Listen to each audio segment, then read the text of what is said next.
Il a fallu jongler avec la météo, attendre le petit rayon de soleil pour sortir cette machine des années 30, une moissonneuse lieuse.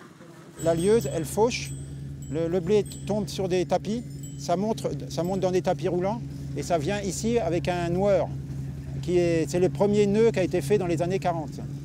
Et après, ça fait une gerbe de blé. À cause de la pluie, des ajustements ont été nécessaires. C'était aussi le cas pour faire fonctionner l'autre machine. L'autre sens. Non, pas comme ça. Allez, non, vas-y, place-la bien. La moissonneuse-batteuse donne du fil à retordre.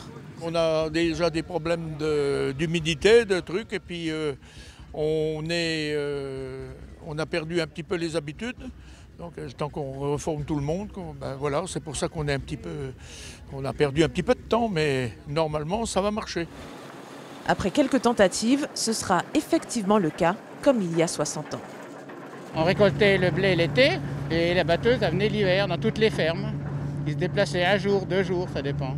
Donc les ouvriers, ils étaient dans la poussière. Dans la grange, il y avait beaucoup de poussière. À la ferme du Grand Carouge, il y a une cinquantaine de vieux tracteurs, tous en état de marche. Ils sont réparés dans cet atelier. C'est beaucoup des problèmes d'injection, des problèmes d'embrayage, des problèmes de motorisation, des moteurs grippés. Donc on redégrippe les moteurs. On est plusieurs mécanos et on se débrouille assez bien. Mais ils ont beau fonctionner, ces outils restent moins performants que les machines plus récentes. Une machine comme celle-ci était capable de récolter peut-être 4 hectares de blé dans la journée il y a 60 ans.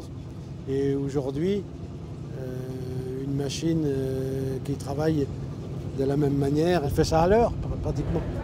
Depuis plus de 10 ans, l'association du Grand Carouge organise cette fête des moissons qui rime avec transmission.